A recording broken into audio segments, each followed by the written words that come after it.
ఇందాక చెప్పినట్టుగా ఆయన మాట్లాడిన సినిమా తీసిన కల్టే. నౌ ఐ రిక్వెస్ట్ ఎస్కేఎన్ గారు to please come on to the stage.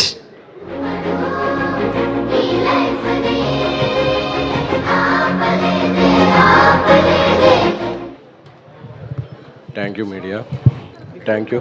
First of all, wishing a very, very happy hat-trick successful birthday to Kiranapuram గారు. ఎందుకంటే ఈ సినిమా గట్టిగా కొడతాం. కా ర్యాంప్ తర్వాత చెన్నై లవ్ స్టోరీతో ఆయన ఒక మంచి మీనింగ్ఫుల్ హ్యాట్రిక్ కొట్టబోతున్నారు.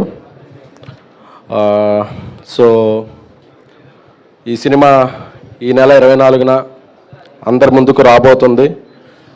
అందుకే మీడియా ముందుకి ఆల్మోస్ట్ ఈ సినిమా స్టార్ట్ అయిన తర్వాత మేమందరం మీడియా ముందుకు రావటం ఇదే first time. So we're exciting.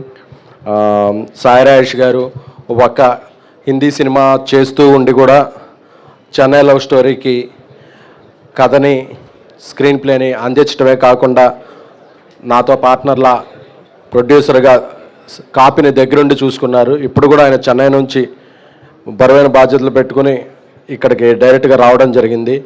Thank you సారేష్ గారు ఫర్ యువర్ ఎఫర్ట్స్.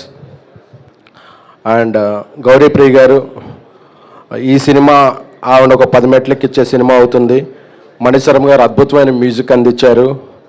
అలాగే ఇతర పాత్రలు సిరి అందరూ కూడా వాళ్ళ పరిధిలో చాలా మంచిగా నటించారు.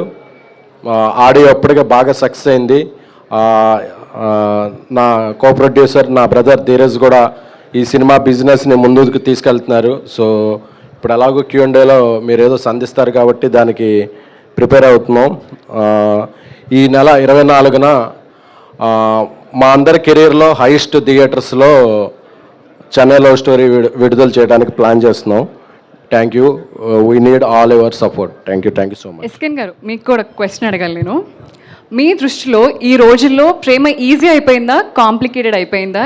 And me favourite 90s love story ఏది సినిమాలలో? తొలి ప్రేమ నాకు బాగా ఇష్టమైన సినిమా అండి, పవన్ కళ్యాణ్ గారిది. ప్రేమ ఎప్పుడు ఈజీ కాంప్లికేటెడ్ కాదండి. అది దొరికితే ఈజీ, దొరకపోతే కాంప్లికేటెడ్, అంతే తప్ప అది ఈజీ కాంప్లికేటెడ్ అనే ఉంది. అది మనకు దొరికిందా లేదా అనే దాని మీద ఆధారపడి ఉంటుంది. Thank you. And final question, baby లాంటి కల్ట్ సినిమా తీసాక మీ నెక్స్ట్ సినిమా ఏంటి అని జనాల్లో ఎక్స్పెక్టేషన్స్ పెరుగుతూ వస్తుంది. అండ్ ఇప్పుడు చెన్నై లవ్ స్టోరీ మీద చాలా ఎక్స్పెక్టేషన్స్ ఉన్నాయి జనాలకి.